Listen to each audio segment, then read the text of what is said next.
तुम इसलिए यहाँ गलती करके फंसे रहते हो, तुमने उस परमात्मा के न्याय स्थल को देखा नहीं है, जहां पर एक एक नए पैसे का अकाउंट आपने पूरा करना पड़ेगा। जो किसी का बुरा किया है, किसी का लिया है, दिया है, वह पूरा करना पड़ेगा तुमने। तो उसके लिए अब हम आपको एक परंपरा बताते हैं। ये ना समझना कि ये नियम सख्त हैं, ये बहुत आसान नियम बना दिए आपके। किसी से पैसे लेते हो फिर उसका देना पड़ेगा, ये कोई बड़कों का खेल है।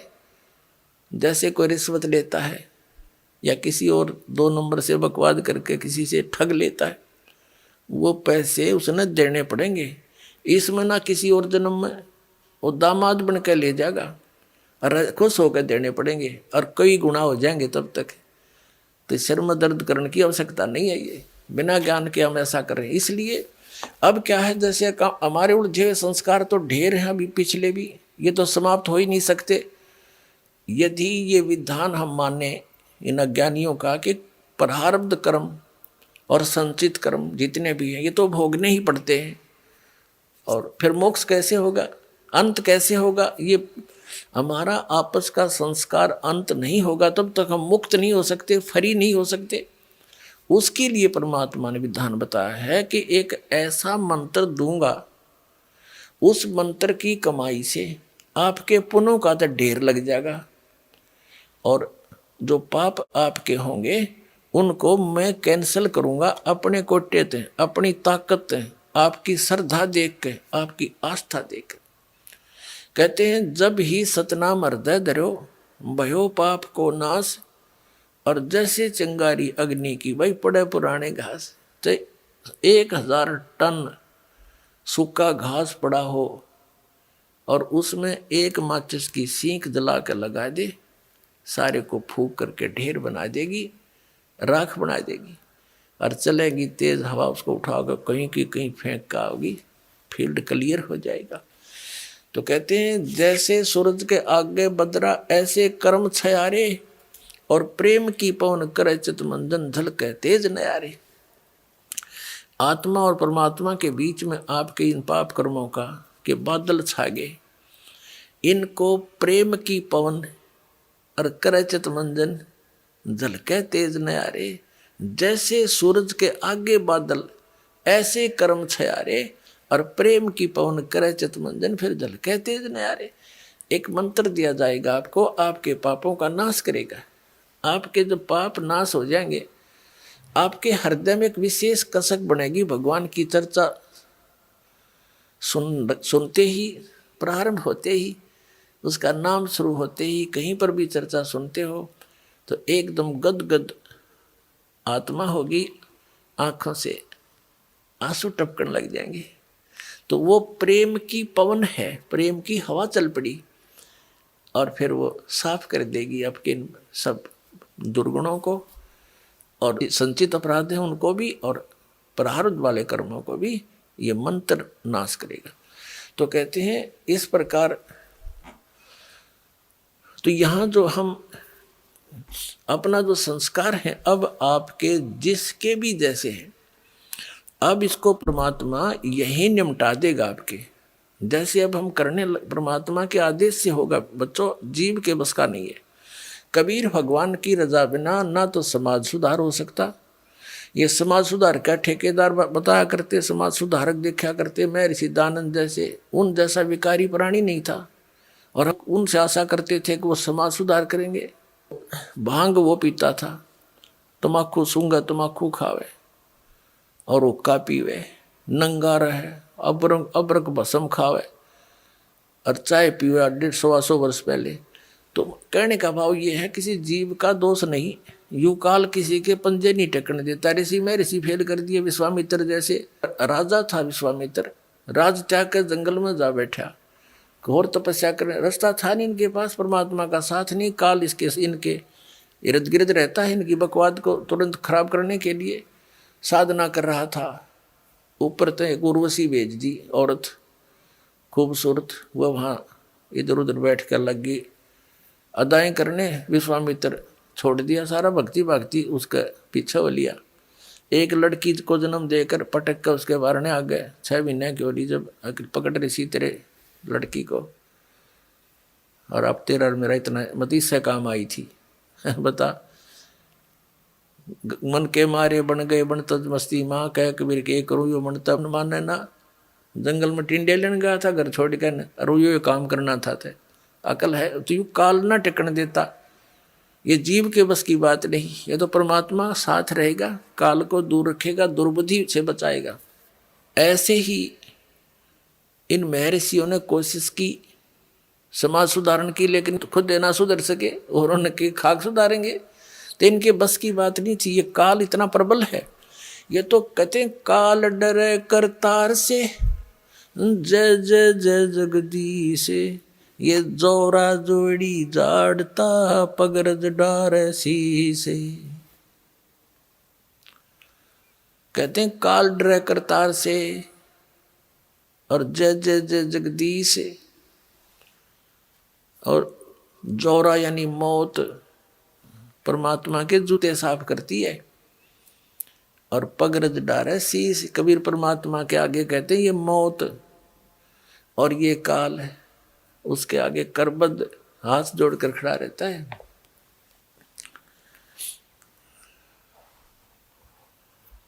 तो क्या बताते हैं, तो ये काल जो है सबको ऐसे तंग करता है। ये देखो महापुरुषों ने कोशिश की, जैसे आदरणीय नानक साहिब जी को परमात्मा मिले थे और उन्होंने प्रतिबंध लगा दिया था कि मांस शराब तमाकू छूना भी नहीं है। एक सवत समाज बना, कुछ दिन चला, उसके बाद फिर विकार आ गए। तो ऐसे अब जो समाज तैयार होगा इसमें हजारों वर्षों तक विकार नहीं समाओगे। अब ऐसा समाज तैयार करेंगे हम।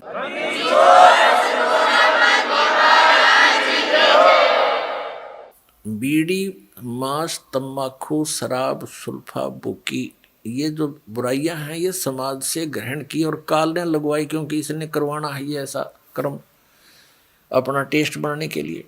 तो अब धीरे धीरे ये समाज हमारा बहुत ज़्यादा विकसित होगा, बहुत फैलेगा, और जब अच्छे समाज की अधिकता होगी 90% लोग तो देखम देखा अच्छाई में लग जाते हैं, और 90% बुराई भी देखा देखी किया करते हैं। जैसे हमने देखा जो बच्चे हमारे साथ पढ़ा करते थे उस समय वो कोई भी बीड़ी शराब मांस तम्बाकू टच नहीं करते थे।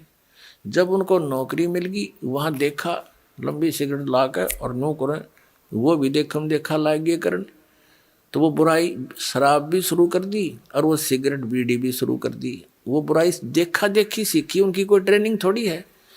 तो ऐसे ही हम देखा देखी बुराई पर जो लगे थे अब उसको छोड़ेंगे,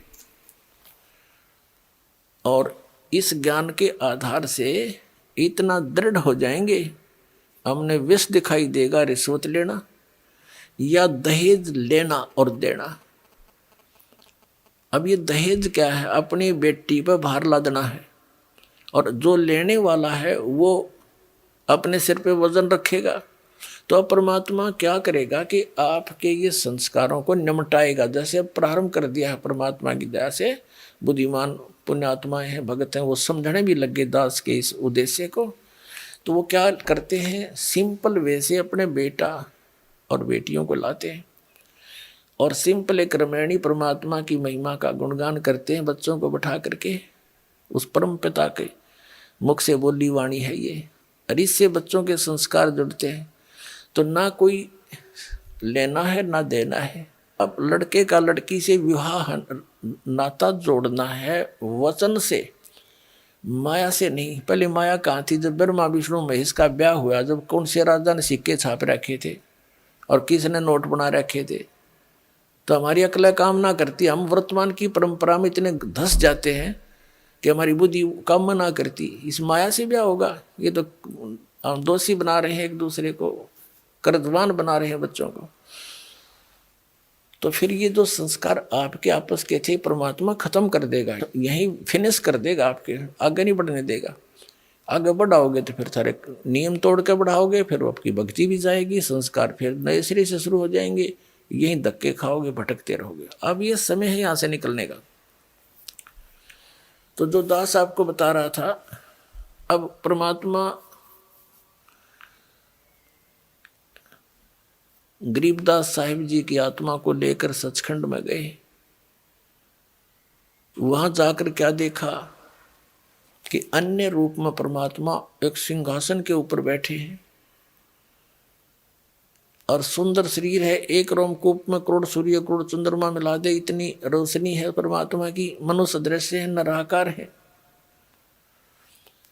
अब प्रसंग यहां से चला था कि ये राधा स्वामी पंथ, जय गुरुदेव पंथ, सच्चा सौदा सिरसा वाले का पंथ, या और भी किससे तो बात कर लो, सब ये कहते हैं परमात्मा निराकार है। चाहे कोई राम कृष्ण का पुजारी है और विष्णु जी की मूर्ति रखे, हम भी ऐसे ही करते थे। फिर पूछते थे कि भगवान कैसा है, कि परमात्मा तो निराकार है, वो तो दिखाई थोड़ा देता है, उसका तो प्रकाश प्रकाश दिखता है। फिर श्री विष्णु जी की मूर्ति किस लिए रखी जब भगवान निराकार है? तो विष्णु जी क्या है? तो हमारा ज्ञान कोई आधारित नहीं था। हमारा जो ज्ञान है ये विचलित था, निराधार था। अब जैसे गीता जी अध्याय नंबर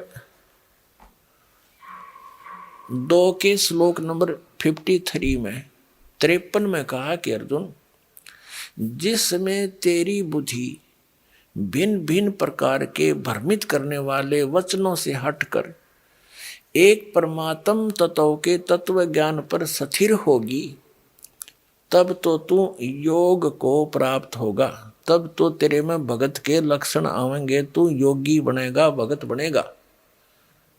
तो दास आपको ये भिन्न भिन्न प्रकार के भ्रमित करने वाले वचनों से हटाकर और उस एक तत्व ज्ञान पर स्थिर करना चाहता है। उसके लिए आप जी को सभी धर्मों के धर्म ग्रंथ आपके रूबरू करता है ये दास, और जो उस धर्म के धर्मी वर्तमान के जो प्रवक्ता हैं, वचन करता है, या अब से कुछ 100-200 वर्ष पहले तक के आ रहे हैं, जो अपना अनुभव बना करके, जो उन्होंने सारे जीवन में जैसा भगवान को जाना, सदग्रंथों को जाना, अपना अनुभव वो अलग से बनाकर चले गए पुस्तक, और उनके अनुयायी उनके द्वारा अनुभव की पुस्तक को ये मानकर ग्रहण किए हुए हैं कि ये सदग्रंथों से मेल खाती है, क्योंकि उन पुस्तकों में उन्हीं महापुरुषों और सदग्रंथों के नाम लिखे हैं कि उन्हीं से भी हमने ये जाना और स्वयं अनुभव भी ऐसा किया। तो दास ने उन सभी के अनुभव की पुस्तकें, उनके अनुभव के प्रवचन, जैसा कि टीवी आदि के माध्यम से, सीडी के माध्यम से, मीडिया के माध्यम से उन्होंने अपना जो प्रवचन कर रखे हैं, ज्ञान जनता में बांट रखा है, वो सारा आपके रूबरू कर दिया कि ये तो ये बतावे हैं। और दास ने ऐसा अनुभव किया है और जो वेदों से मेल खाता है, और सभी महापुरुषों को जिनको परमात्मा मिले उन्होंने जो बताया वो भी दास का मेल खाता, इनका नहीं खाता।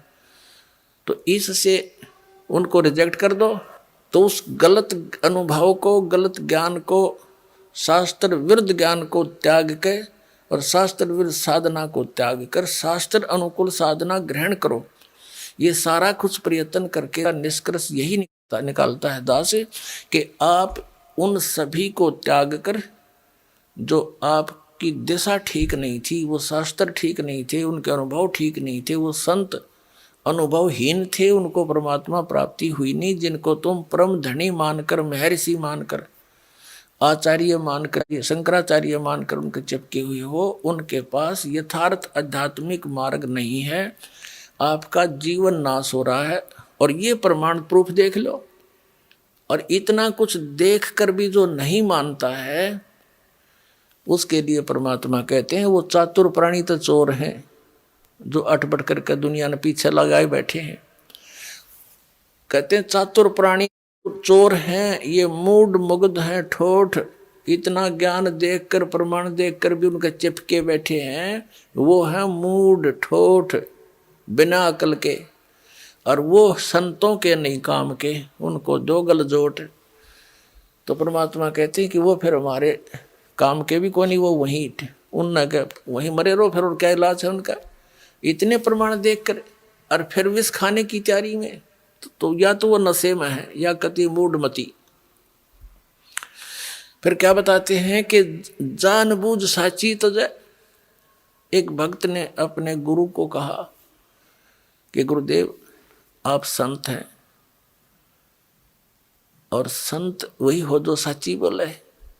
पहले तो उसने उसको तैयार किया नो विवश करने को कि ये कदे अटपट ना कर जा।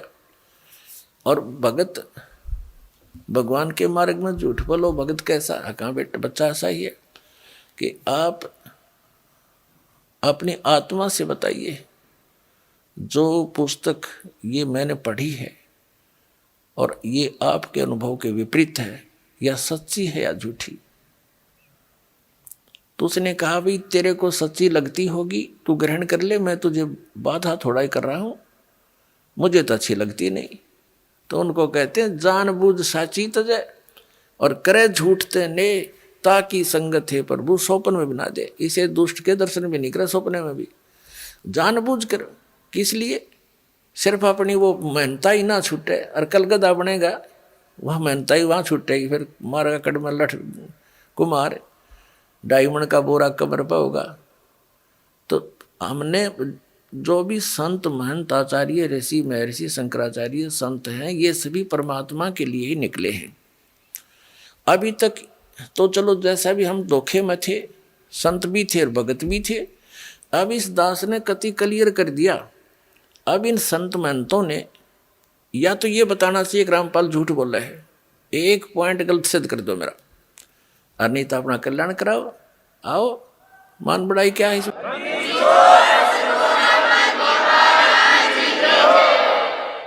अब जैसे एक डॉक्टर है और डॉक्टर के पास औषधि की खोज होगी, आपका वो रोग है, उसमें मान बढ़ाई की है। डॉक्टर का काम तो दवाई देना, मरीज का काम लेना और खाना। उसमें के कौन बड़ा और कौन छोटा? डॉक्टर डॉक्टर ही है, दवाई उसने देनी है क्योंकि उसको मिल गई है। तो दास के पास इस जन्म मरण के दीर्घ रोग को नाश करने की वो यथार्थ औषधि यथार्थ मंत्र हैं, जो आज तक न ब्रह्मा जी को प्राप्त हुए, न विष्णु जी को, न शिव जी को। वो दास के पास उपलब्ध।